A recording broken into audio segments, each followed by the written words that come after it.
The Texas sun blazed mercilessly over the sprawling McCready Ranch in the summer of 1887, casting long shadows across the drought-stricken land that stretched as far as the eye could see. Jacob McCready, known to friends and foes alike as Iron Jack, stood on the weathered porch of his family's homestead, his calloused hands gripping the wooden railing as he surveyed the parched landscape that had been in his family for 3 generations. The wind carried the scent of dust and dying grass, a harsh reminder of the challenges that had plagued the region for the past 2 years. At 42, Jack's face bore the lines of a man who had weathered more storms than most, both literal and metaphorical.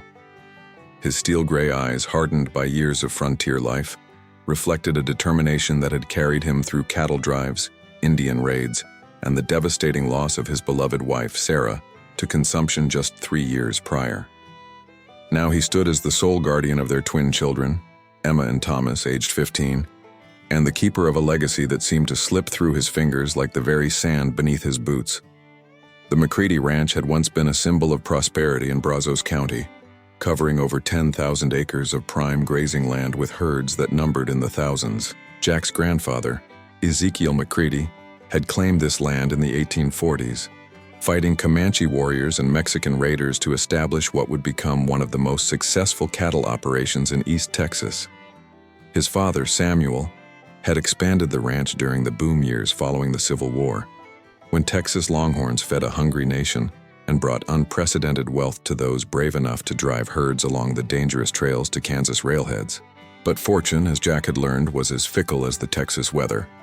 The Great Blizzard of 1885 had claimed nearly half his herd, and the subsequent years of drought had made recovery nearly impossible. Water holes that had never run dry in living memory now cracked under the relentless sun, and the once lush grasslands had withered to brittle stubble that crumbled to dust at the slightest touch. Neighboring ranchers had already begun selling out to Eastern investors and railroad companies, abandoning the land their families had fought to claim and hold.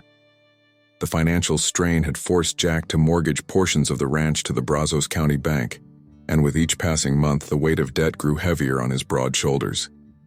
Yet through it all, Iron Jack had refused to yield. This land held the bones of his ancestors, the memories of his late wife, and the hopes for his children's future. Every sunrise brought new challenges, but also renewed his resolve to find a way forward. He had sold off sections of less productive land, reduced his workforce to just the most essential hands, and even taken on dangerous jobs breaking wild horses for the U.S. cavalry to keep the ranch operational. His reputation as one of the finest horsemen in Texas had opened doors that cattle sales could not. But even these additional income streams barely kept the creditors at bay. The community of Cedar Creek, the small town that had grown up around the railroad depot 5 miles from the ranch, had come to see Jack McCready as more than just another struggling rancher. He had served as an informal sheriff during the lawless years of Reconstruction, helped organize the local militia during Apache raids, and never hesitated to assist neighbors in times of crisis. When the Hendersons' barn burned down, Jack was the first to arrive with lumber and helping hands. When old Pete Kowalski's cattle wandered off during a storm, it was Jack who spent 3 days searching the rough country until every head was found. His word was considered as good as any legal contract, and his courage in the face of adversity had become legendary throughout the county. But legends, Jack knew, didn't pay debts or guarantee survival. As he stood on that porch in the fading light of another scorching day, he could see the dust cloud on the eastern horizon that announced the arrival of riders. In peaceful times, visitors were always welcome at the McCready Ranch, where Sarah had insisted on setting an extra place at every meal for unexpected guests. Now, however, with tensions running high and desperate men roaming the countryside, any group of riders approaching at dusk warranted caution. Jack's hand instinctively moved to the Colt 45 at his hip, a weapon that had served him faithfully through countless encounters with both two-legged and four-legged predators.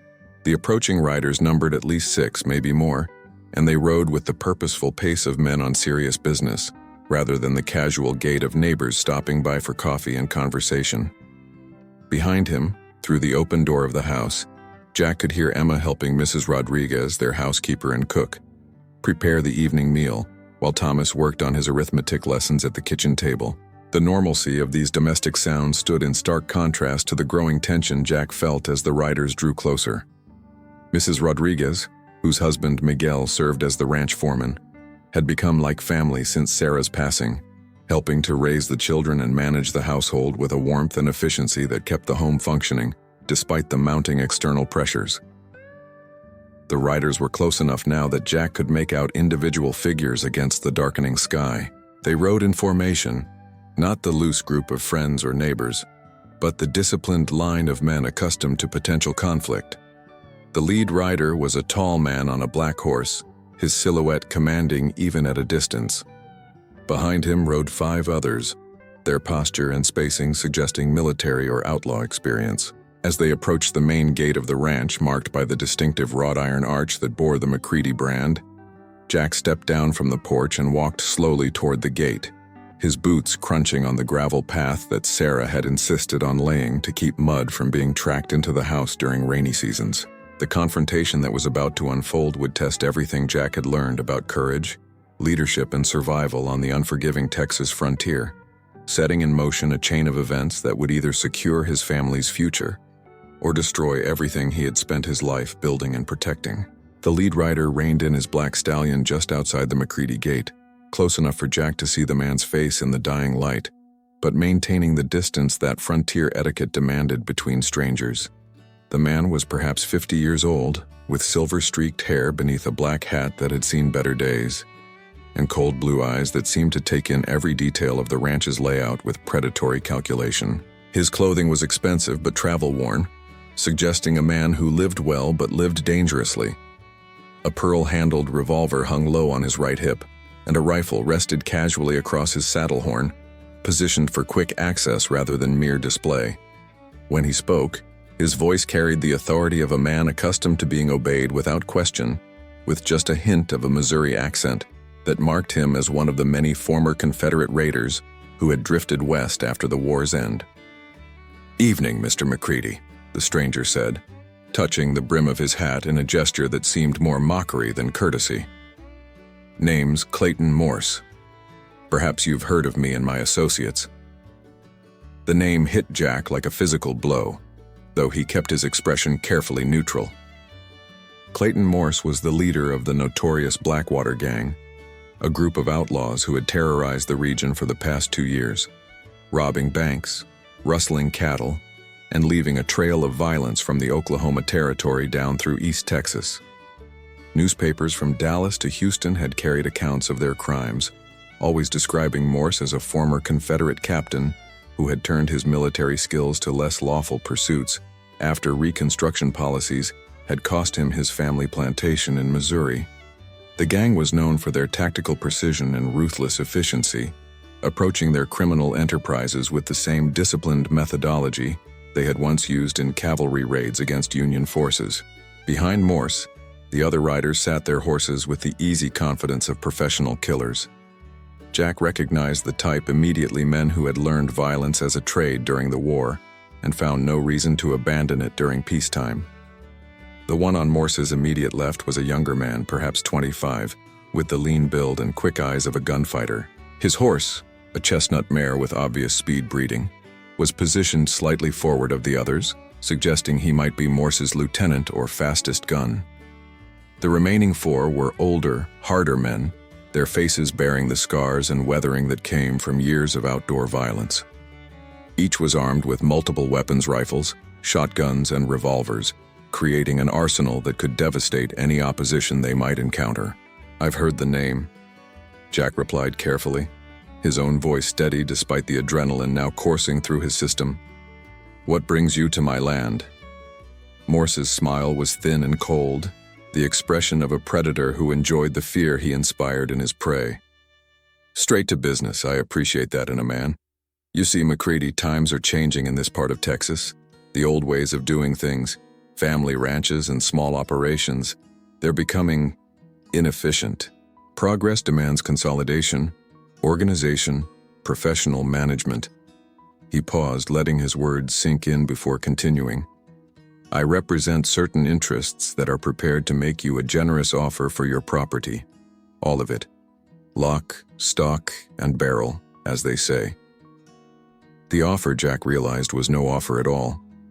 The Blackwater gang didn't purchase property through legitimate business transactions. They simply took what they wanted and eliminated anyone foolish enough to resist. The charade of negotiation was likely Morse's way of providing himself with a thin veneer of legal justification, something he could point to later if anyone questioned his acquisition of the McCready Ranch. It was a pattern that had been repeated throughout the region, with smaller ranchers and farmers mysteriously deciding to sell out after visits from unknown parties, often at prices far below market value. Those few who had refused these generous offers had typically suffered unfortunate accidents, barn fires, cattle poisonings, or simply disappeared entirely, leaving their families no choice but to abandon their claims. "This ranch isn't for sale," Jack said firmly, his hand now resting openly on the butt of his Colt. "Not to you, not to anyone. My family built this place with their blood and sweat, and I intend to pass it on to my children." The lieutenant's hand drifted toward his own weapon, but Morse raised a finger slightly and the younger man froze. It was a small gesture, but it spoke volumes about the discipline and control Morse maintained over his men. "Your children?" Morse repeated thoughtfully, as if tasting the words. "Yes, I heard about your recent losses. Terrible thing, consumption. And now you're trying to raise 2 young ones all by yourself, in these difficult times. Must be a heavy burden, all that responsibility." The implied threat was unmistakable. By mentioning Emma and Thomas, Morse was making it clear that he knew about Jack's family situation and was prepared to use the children as leverage if necessary. It was a line that transformed the conversation from a business negotiation, however forced, into something far more sinister and personal. Throughout the frontier, there were certain unwritten rules about conflict between men. Even deadly enemies traditionally kept women and children out of their disputes. Morse's willingness to cross that line marked him as a man without honor, someone who would use any means necessary to achieve his goals. Behind the main house, Jack could see Miguel Rodriguez emerging from the bunkhouse, alerted by the presence of strange riders and moving to a position where he could provide support if needed. Miguel was a small man, barely 5.5 feet tall, but he had fought with distinction in the Mexican army before immigrating to Texas, and Jack had seen him handle both guns and trouble with quiet competence. 2 other ranch hands, Jimmy Kowalski and Sam Denver, were visible near the horse corral, their usual evening chores forgotten as they recognized the potential for violence. The odds were still heavily against the defenders, but at least Jack wouldn't be facing the outlaws entirely alone. "Here's what's going to happen, McCready," Morse continued, his voice taking on a harder edge. "You have 1 week to reconsider my offer. 7 days to think about what's best for those children of yours, for this community, for your own continued good health. After that, I'm afraid the terms might become considerably less favorable." He wheeled his horse around, preparing to leave, but then paused as if struck by an afterthought. "Oh, and McCready, I'd advise against involving the sheriff or any other authorities in our business discussions. County officials have a way of meeting with accidents when they interfere in matters beyond their understanding. We wouldn't want poor Sheriff Williams to suffer some unfortunate mishap while trying to play hero." And with that, Morse spurred his horse and led his men back into the gathering darkness, leaving Jack standing alone at his gate with the taste of fear and fury bitter in his mouth. The confrontation had lasted less than 10 minutes, but it had fundamentally altered the landscape of Jack's world.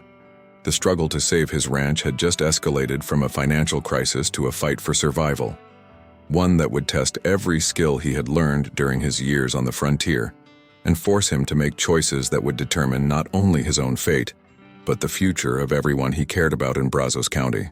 The week following Morse's visit passed with agonizing slowness, each day bringing new signs that the Blackwater gang was tightening its grip on the region.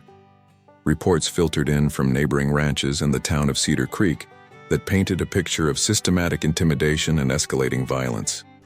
The Hendersons, whose barn Jack had helped rebuild just 2 years earlier, suddenly announced they were selling their spread and moving to California to live with relatives. Old Pete Kowalski, the stubborn Polish immigrant who had sworn he would die on his land before giving it up to anyone, quietly packed his belongings one night and disappeared, leaving behind a hastily scrawled note saying only that he had received a better offer than I could refuse. Most disturbing of all, Sheriff Williams himself seemed to have lost much of his usual swagger and confidence, deflecting questions about the recent departures and looking nervously over his shoulder whenever the subject of the Blackwater gang came up in conversation. The message was clear: the Outlaws were working systematically to clear the area of resistance before moving against larger targets like the McCready Ranch. Jack spent the early part of the week trying to maintain the illusion of normal ranch operations, while quietly preparing for the confrontation he knew was inevitable. He sent Emma and Thomas to stay with Sarah's sister in Austin under the pretense of visiting their aunt before the start of the school year, though both children protested vigorously at being separated from their father during what they sensed was a crisis. Emma, who had inherited her mother's keen intuition along with her striking auburn hair, saw through Jack's careful explanations and made him promise to write every day. Thomas, more like his father in temperament, simply asked if Jack needed him to stay and fight, an offer that both proud and broke his father's heart. With his children safely away from the ranch, Jack turned his attention to organizing whatever defense he could muster. The reality was sobering at best.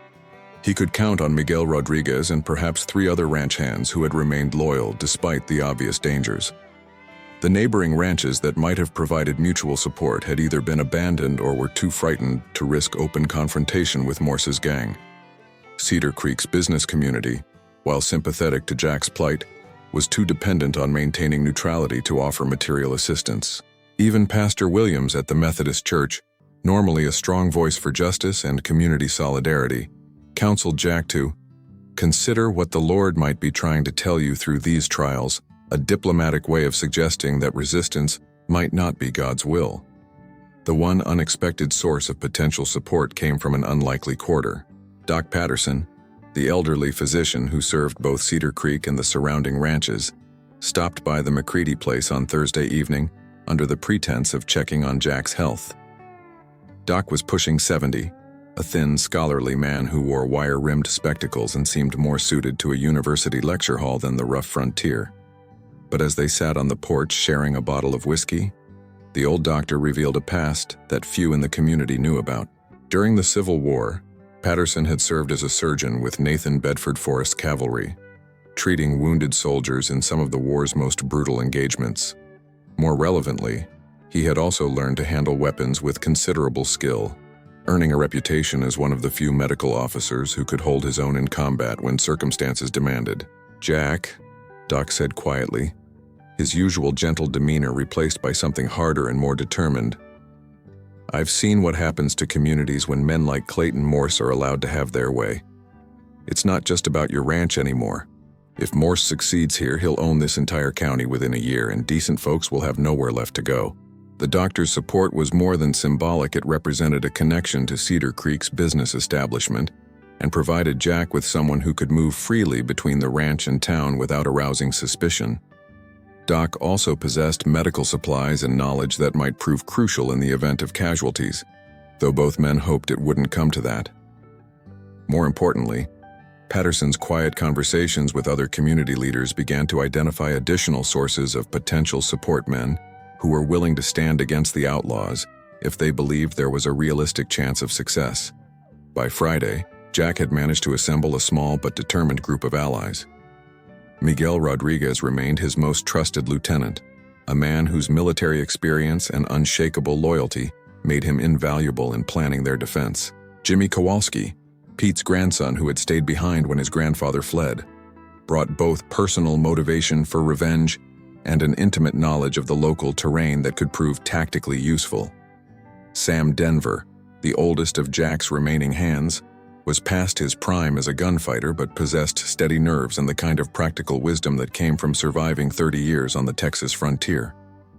These core defenders were supplemented by 3 surprising volunteers Doc Patterson has mentioned, along with Father Miguel Santos from the Catholic mission that served the Mexican families in the area, and most unexpectedly, Rebecca Morrison, the school teacher who ran Cedar Creek's one-room schoolhouse.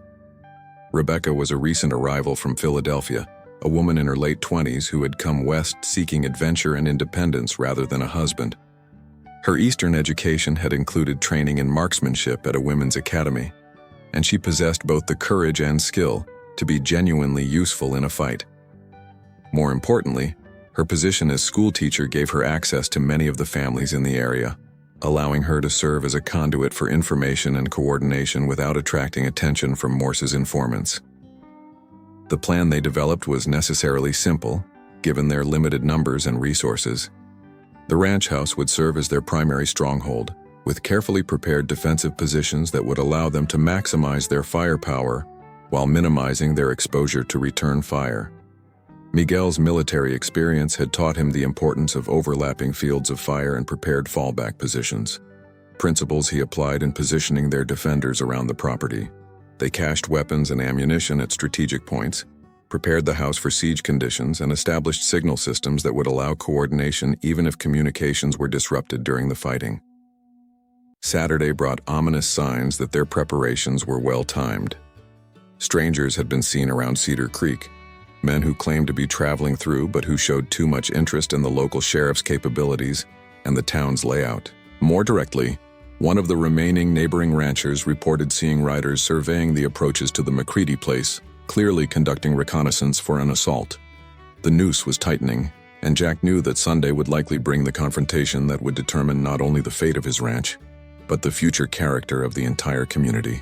As the sun set on Saturday evening, Jack stood once again on his porch, looking out over the land that had shaped his family for 3 generations.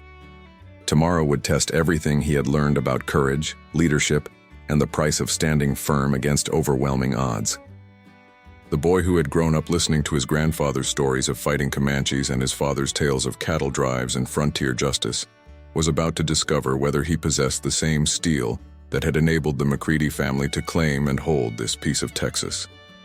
The stage was set for a confrontation that would become legend in Brazos County, a testament to the truth that some things are worth fighting for, regardless of the odds. Sunday dawned clear and unusually cool for August, with a gentle breeze that might have made it perfect for a church picnic under different circumstances.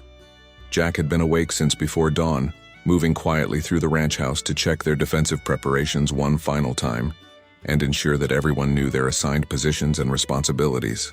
The pre-battle calm that settled over the property was deceptive. Each defender was acutely aware that the morning's peace would likely be shattered before the sun reached its zenith. Doc Patterson had arrived before sunrise, bringing with him not only his medical bag, but also a well-maintained Springfield rifle that had served him during his cavalry days. Rebecca Morrison had come during the night, slipping away from her boarding house in Cedar Creek after arranging for a substitute to handle the Sunday school class she normally taught. Her presence added an element of determination to their small band that surprised everyone, including herself. Her Eastern upbringing had emphasized propriety and ladylike behavior, but the frontier had awakened something fiercer in her character. Father Santos had conducted an impromptu blessing over their weapons at dawn, a ritual that provided spiritual comfort even to those who weren't particularly religious under normal circumstances. The attack began just after 9 o'clock, announced by the thunder of hoofbeats and the distinctive whistle that served as the Blackwater Gang's signal for coordinated assault. Jack, positioned at a second-floor window that provided a commanding view of the ranch's main approaches, counted at least a dozen riders sweeping toward the house in a classic cavalry charge formation.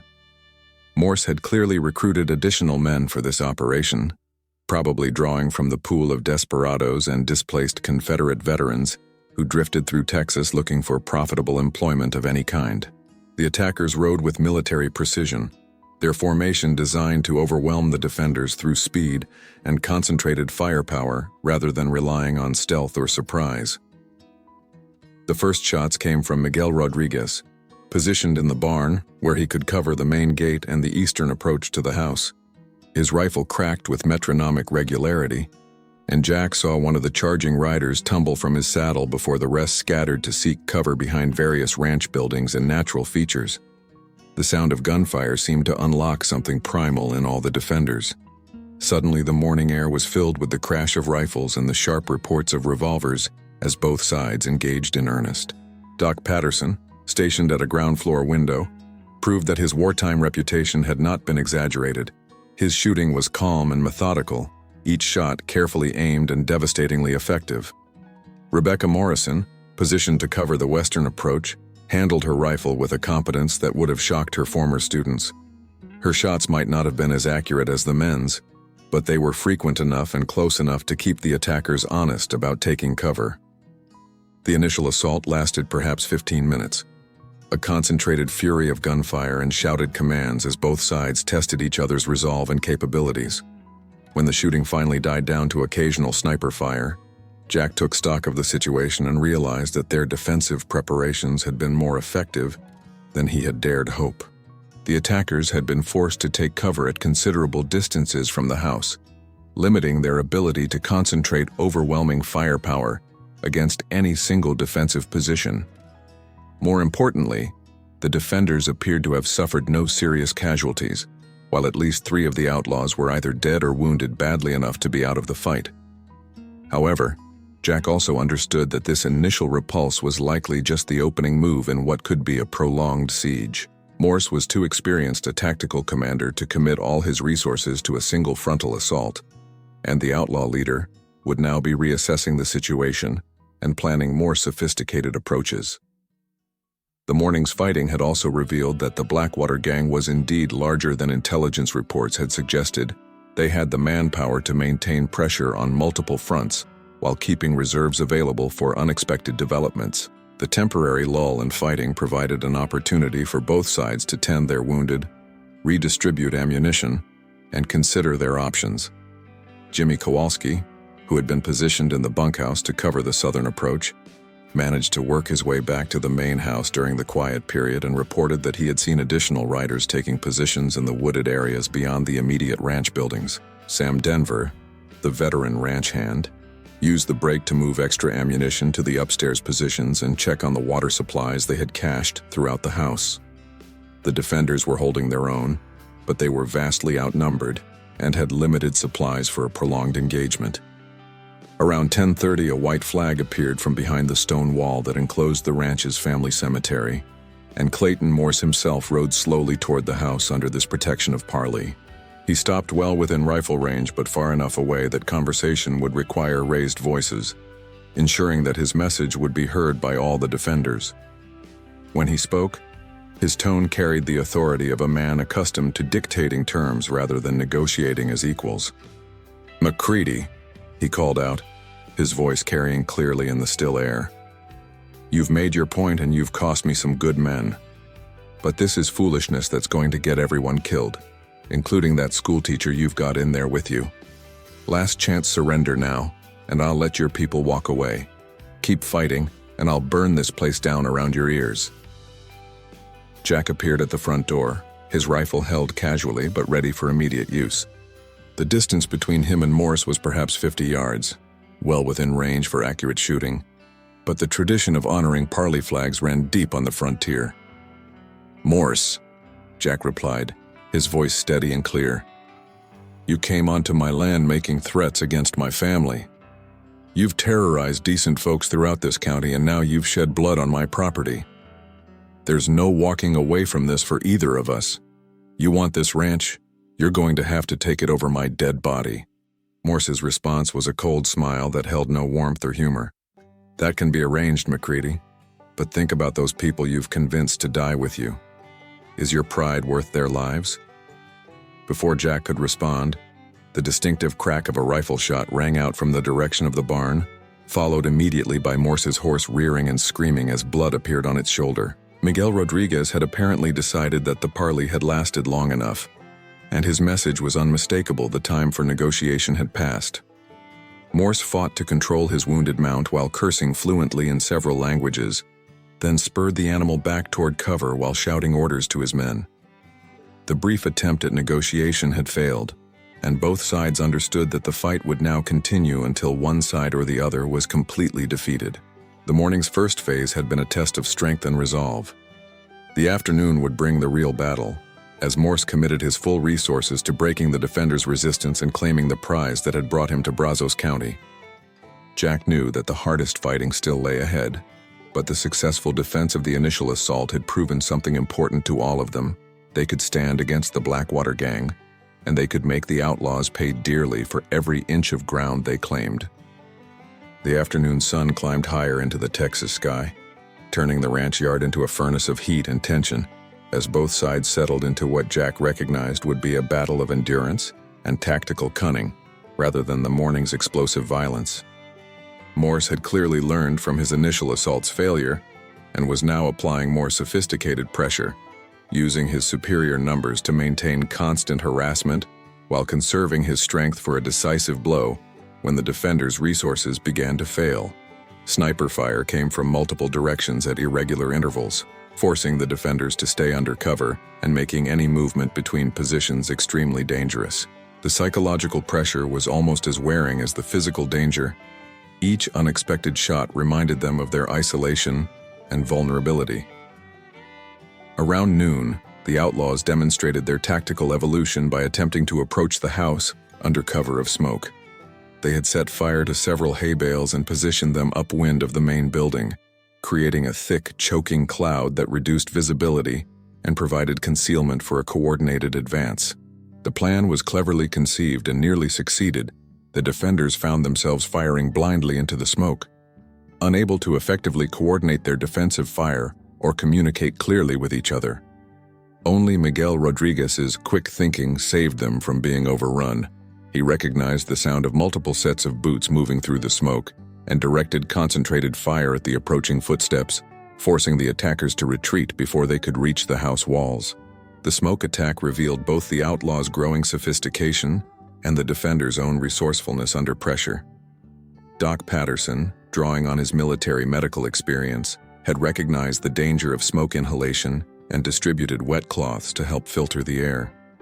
Rebecca Morrison proved her value as more than just another rifle by organizing water supplies and coordinating communications between the isolated defensive positions. Father Santos, despite his religious calling, showed a practical understanding of defensive tactics that surprised everyone. He had fought against French forces in Mexico before taking holy orders, and his experience with urban warfare proved valuable in the close quarters fighting around the ranch buildings.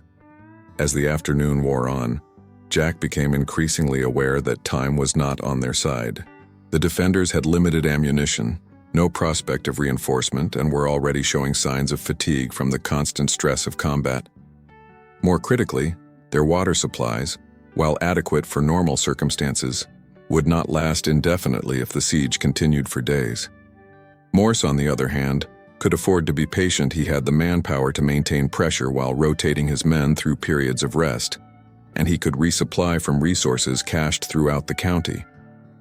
The outlaw leader's strategy seemed designed to wear down the defenders gradually, avoiding the losses that direct assault would entail, while ensuring that capitulation became increasingly attractive as an alternative to slow starvation and death.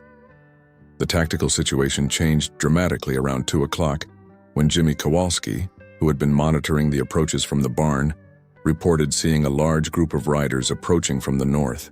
Initially, everyone feared that Morse had summoned additional reinforcements that would make their position completely hopeless.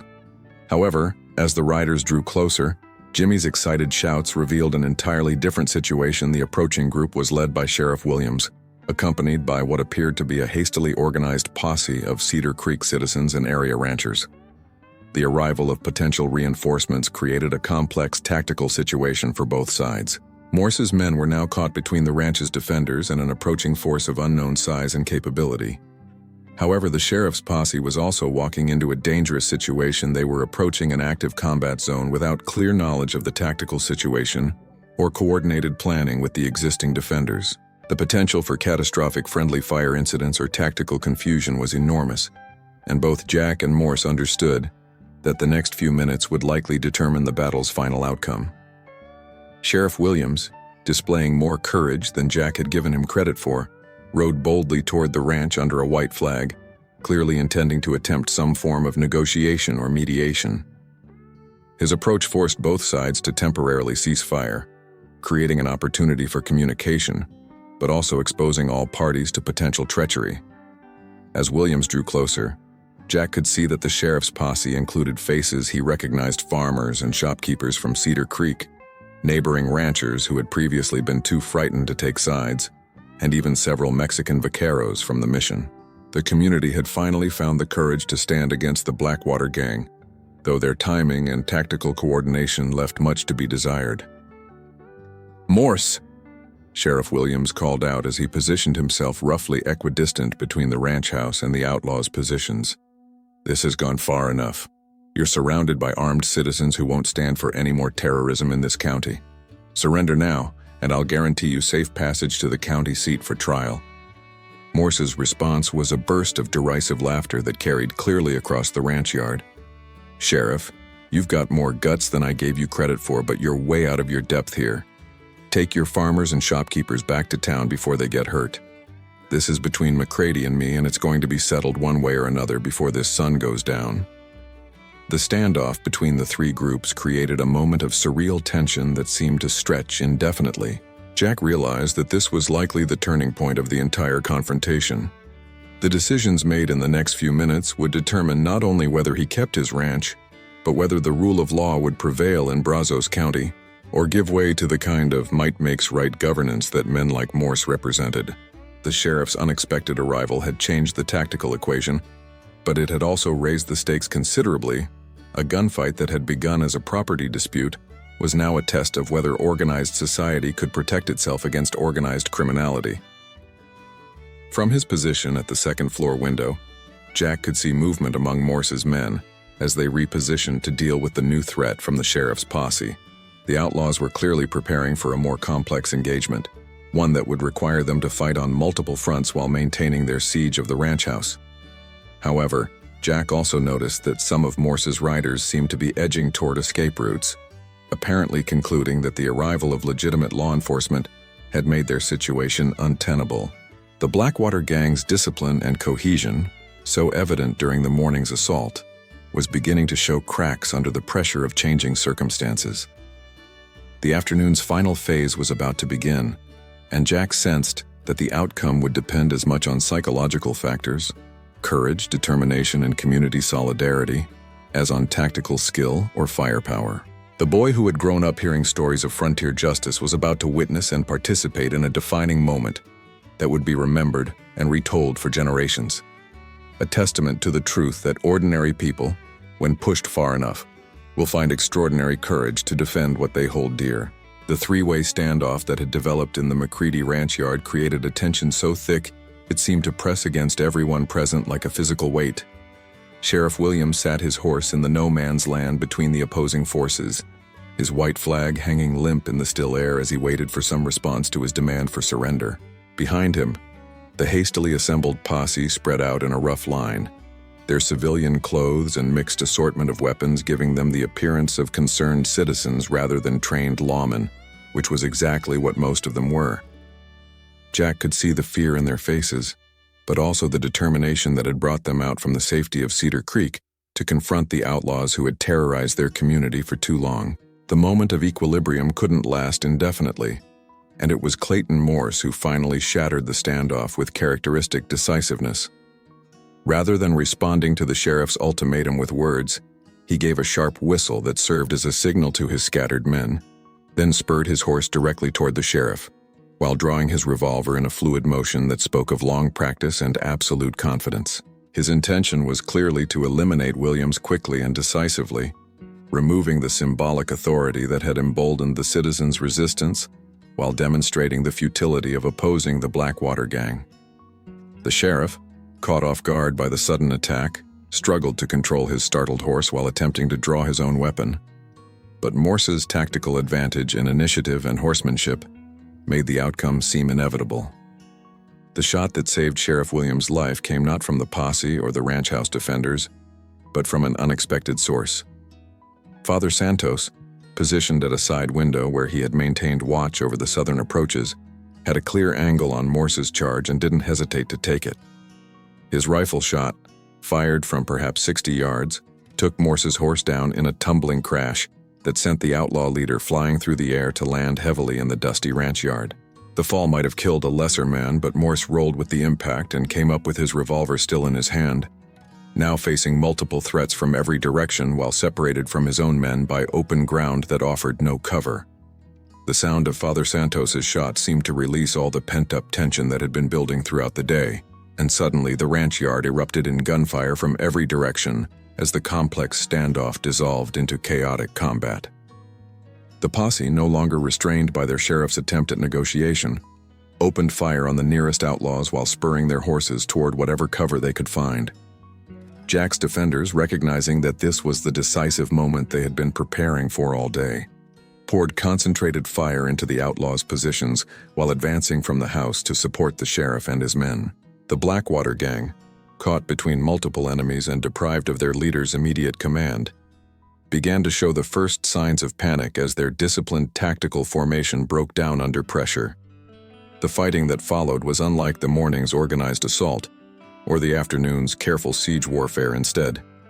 It was a wild melee of individual combats and small group actions, as men sought personal survival rather than tactical objectives. Morse himself, though unhorsed and isolated, proved to be every bit as dangerous as his reputation suggested.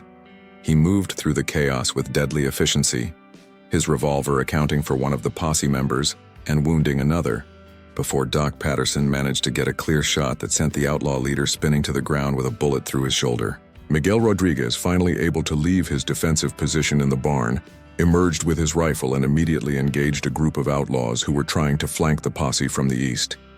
His military training served him well in the confused fighting, as he moved with tactical awareness that kept him alive while methodically eliminating threats to the citizen soldiers who lacked his experience with combat. Jimmy Kowalski, motivated by thoughts of his grandfather's forced departure, fought with a fury that surprised even himself, using his intimate knowledge of the ranch's layout to appear and disappear like a ghost, harassing the outlaws with carefully aimed shots before melting away to strike elsewhere. The tide of battle turned decisively when Rebecca Morrison, observing from her position in the ranch house, realized that several outlaws were attempting to escape toward the wooded area north of the property. Rather than simply letting them flee, she made a decision that revealed the steel beneath her schoolteacher's exterior. She left her defensive position and worked her way around to cut off their retreat, engaging them in a running firefight that prevented their escape and forced them back toward the main battle where the superior numbers of the defenders could deal with them effectively. Her actions were tactically sound but extremely dangerous, and they demonstrated a level of courage and tactical thinking that would be remembered and discussed for years afterward.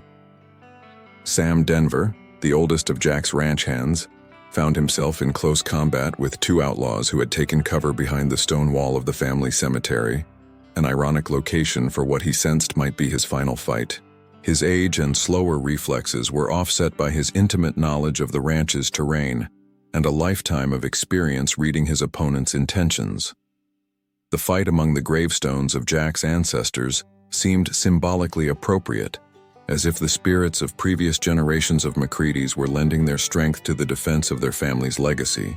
The decisive moment came when Sheriff Williams, having recovered from his initial shock at being targeted by Morse, rallied the scattered members of his posse and led a coordinated charge against the outlaws' remaining stronghold behind the barn. His display of leadership under fire transformed the civilian volunteers from a frightened mob into an effective fighting force, and their assault finally broke the Blackwater gang's cohesion completely. Those outlaws who were still capable of movement began to surrender or attempt individual escapes rather than maintaining organized resistance. Clayton Morse, wounded and seeing his carefully planned operation collapsing around him, made one final desperate attempt to salvage victory from defeat. Drawing a hidden derringer from his boot, he tried to work his way close enough to Jack to eliminate the ranch owner, whose stubborn resistance had cost him so much. However, the outlaw leader's movements were observed by Doc Patterson, whose medical training had taught him to watch for signs of concealed weapons and deception. The elderly physician's warning shout gave Jack just enough time to turn and face Morse's attack, and the confrontation that had been building all day finally came down to a direct duel between the two men who had driven the conflict from the beginning. The gunfight between Jack and Morse lasted only seconds, but those seconds contained a lifetime of frontier justice and personal honor. Both men fired simultaneously, their shots echoing across the ranch yard like thunder.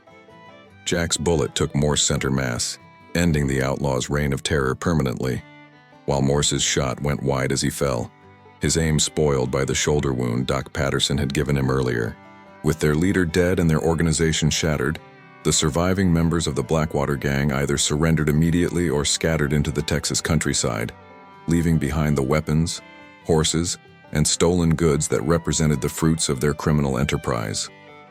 The sudden silence that followed the final gunshots was almost as shocking as the violence that had preceded it, creating an eerie calm that seemed to press against the eardrums of everyone who had survived the afternoon's battle.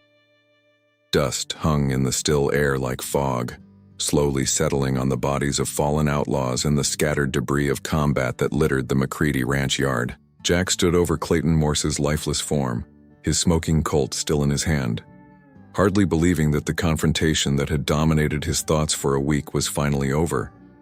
The adrenaline that had sustained him through hours of fighting was beginning to ebb, leaving behind a bone-deep weariness and the beginning realization of what this victory had cost everyone involved. Sheriff Williams, his badge glinting in the afternoon sun, moved carefully through the battlefield to check on the wounded and ensure that no outlaws were feigning death or preparing for one last desperate attack. His face bore the strain of a man who had been forced to confront the limitations of his own authority and had found the courage to exceed them when circumstances demanded.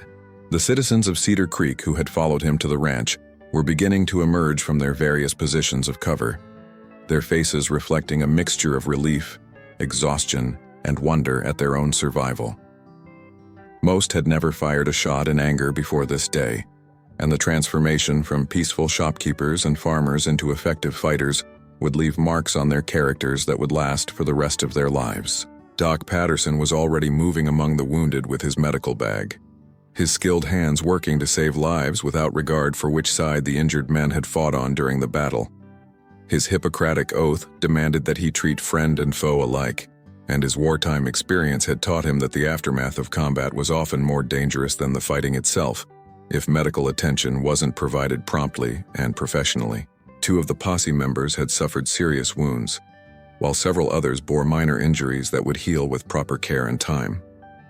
Among the outlaws, 3 were dead, including Morse himself, while 4 others were wounded badly enough to require immediate attention if they were to survive to stand trial. Miguel Rodriguez had emerged from the fighting with only a graze across his forearm, but his face bore the grim satisfaction of a professional soldier who had successfully completed a difficult mission. His tactical expertise and steady leadership had been crucial to the defender's success, and Jack made a mental note to ensure that his foreman's contributions were properly recognized when the inevitable official investigations began. Jimmy Kowalski had proven himself a man in the crucible of combat.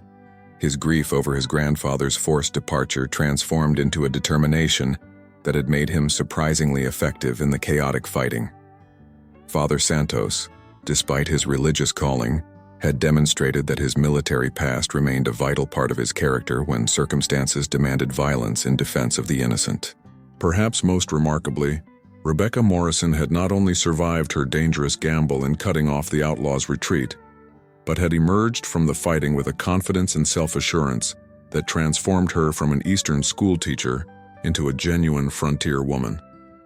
Her actions during the battle would become the stuff of local legend, inspiring other women throughout the region to take more active roles in defending their communities against lawlessness. As the immediate medical emergencies were addressed and the weapons collected from the defeated outlaws, Jack found himself surrounded by the men and women who had risked their lives to support his stand against the Blackwater Gang. Their victory was complete. The outlaw organization that had terrorized Brazos County for 2 years was destroyed, its leader dead and its survivors either captured or scattered to the winds. More importantly, the community had demonstrated that it possessed the courage and determination to defend itself against organized criminality, a lesson that would discourage future predators from attempting similar campaigns of intimidation and extortion. However, as Jack looked around at the devastation in his ranch yard and counted the human cost of their triumph, he was acutely aware that victory in frontier justice always came with a price that couldn't be measured in dollars or property. Sam Denver, the oldest of his ranch hands, had been killed during the fighting among the cemetery headstones, his body now lying among the graves of the McCready ancestors he had helped protect. 2 members of Sheriff Williams's posse would carry permanent disabilities from their wounds, marking them forever as men who had stood against evil when it mattered most. The ranch itself bore the scars of battle bullet holes in the house walls, burn marks from the smoke attack, and bloodstains in the dust that would serve as permanent reminders of this day's events. The financial cost would also be significant, as Jack would need to repair the damage, replace lost livestock, and somehow compensate the families of men who had died defending his property.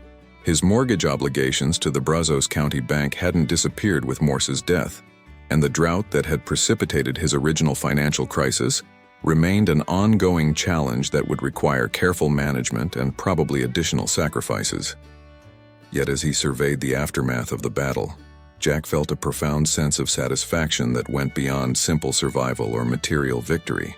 He had proven to himself, his children, and his community that some things were indeed worth fighting for, regardless of the odds or consequences.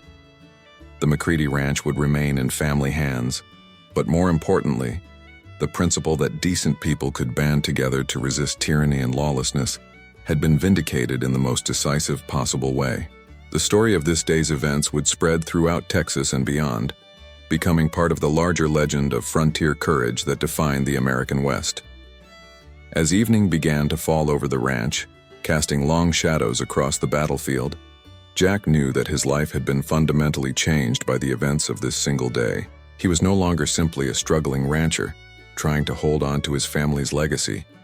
He had become a symbol of resistance against organized crime and a leader in his community's fight for law and order. The boy who had listened to his grandfather's stories of frontier justice had proven worthy of those tales, adding his own chapter to the McCready family's history of courage under fire. The immediate crisis was over, but Jack understood that the real work of rebuilding and moving forward was just beginning, and that the choices he made in the coming days and weeks would determine whether this victory would have lasting meaning for his family and community. 6 months after the battle that broke the Blackwater Gang's stranglehold on Brazos County, Jack McCready stood once again on his ranch house porch. But the man surveying the landscape was fundamentally different from the desperate rancher who had faced Clayton Morse's ultimatum on that fateful Sunday in August. The physical changes to the property were immediately visible. The bullet holes in the house walls had been repaired and painted over, new outbuildings had been constructed to replace those damaged in the fighting, and the ranch operations had expanded significantly as financial pressures eased and new opportunities presented themselves. More subtly, but perhaps more importantly, the entire character of the surrounding community had evolved in ways that reflected the profound impact of that day's events on everyone who had participated in or witnessed the confrontation. The McCready Ranch had not only survived its greatest crisis, but had emerged stronger and more prosperous than it had been in years. The defeat of the Blackwater Gang had eliminated the climate of fear and intimidation that had prevented normal business relationships from developing, and Jack found himself dealing with cattle buyers, suppliers, and neighboring ranchers who were no longer afraid to maintain open commercial and social connections. The railroad companies, which had previously been reluctant to establish reliable transportation links through areas controlled by outlaws, had moved quickly to develop new shipping points and freight routes that served the region's agricultural interests. Most practically, the capture of the gang's stolen goods and cached money had provided a source of compensation for their victims, including Jack himself, who was able to pay off his most pressing debts and invest in improvements that would secure his family's future. Emma and Thomas had returned from their aunt's house in Austin as different people as well, having spent their time away coming to terms with the reality that their father was not just a rancher, but a man whose courage and principles had made him a leader in their community's fight for justice and order. Emma, now 16 and possessing her mother's intelligence along with her father's determination, had begun taking on increased responsibilities in managing the household and ranch business, displaying an aptitude for organization and leadership that suggested she would be a formidable woman in her own right. Thomas, at 15, showed signs of inheriting the McCready family's gift for handling both horses and the complex challenges of frontier life, though his experience of almost losing his father had given him a deeper appreciation for the fragility of the security they had fought so hard to preserve. The wider community had undergone changes that were equally significant, though perhaps less immediately visible to casual observers. Sheriff Williams, whose courage during the final confrontation had redeemed his earlier reluctance to confront the outlaws directly, had been re-elected by the largest margin in the county's history, and had used his enhanced authority to establish more effective law enforcement throughout the region. His posse members, having discovered reserves of courage they hadn't known they possessed, had formed the nucleus of an organized militia that could respond quickly to future threats against the community's peace and prosperity. Cedar Creek had grown from a sleepy railroad town into a thriving commercial center, as businesses and families moved into an area where they could be confident that law and order would be maintained. Rebecca Morrison had become something of a celebrity throughout Texas, with newspaper accounts of her role in the battle inspiring women across the state to take more active roles in community defense and civic leadership. Her school had expanded to serve students from throughout the region, and her influence on local politics and social development had grown far beyond what anyone would have expected from a young schoolteacher from Philadelphia. Doc Patterson, despite his advanced age, had found new energy and purpose in serving a community that had learned to value both his medical skills and his surprisingly effective combat abilities. Father Santos had emerged as a bridge between the Anglo and Mexican communities in the area, his demonstration of courage and tactical skill having earned him respect from groups that had previously maintained suspicious distance from each other. Miguel Rodriguez had been promoted to ranch manager and had used his enhanced authority to develop innovative approaches to cattle management and range conservation that were being copied by ranchers throughout East Texas. The financial success and improved security of the McCready Ranch had created employment opportunities for dozens of families, and Jack's reputation for fair dealing and community leadership had made him an unofficial spokesman for the interests of smaller ranchers throughout the region. His testimony before state legislative committees investigating outlaw activities had helped shape new laws designed to prevent the kind of systematic intimidation that the Blackwater Gang had practiced, and his support had become valuable political currency for candidates seeking office on law and order platforms. More personally, Jack had begun a cautious courtship with Rebecca Morrison, their shared experience of combat having created a bond that transcended the usual social conventions of the time. Both understood that their relationship had grown from mutual respect and shared danger, rather than conventional romantic attraction, but they had also discovered that these foundations could support a deeper emotional connection that honored the memory of Jack's late wife while opening possibilities for future happiness. The children had initially been resistant to the idea of their father remarrying, but Rebecca's obvious devotion to their welfare and her demonstrated courage in defending their home had gradually won their acceptance and eventually their affection. As Jack reflected on the events that had transformed his life and his community, he was struck by how completely the landscape of possibilities had changed in such a relatively short time. 6 months earlier, he had been facing the likely loss of everything his family had built over 3 generations, with no apparent options beyond surrender or futile resistance.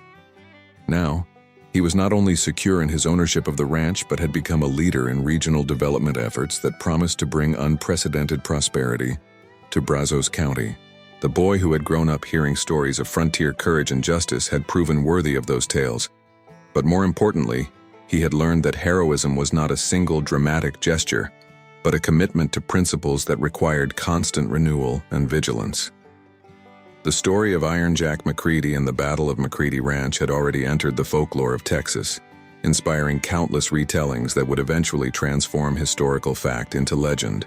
But for Jack himself, the real victory was not the dramatic confrontation with Clayton Morse or even the successful defense of his property. It was the knowledge that he had proven himself capable of standing firm when everything he valued was threatened, and that his example had inspired others to find similar courage within themselves. The legacy he would leave to his children was not just a successful ranch and financial security, but the understanding that some things were worth fighting for regardless of the odds, and that ordinary people, when united by shared principles, could overcome apparently insurmountable obstacles through determination, courage, and mutual support.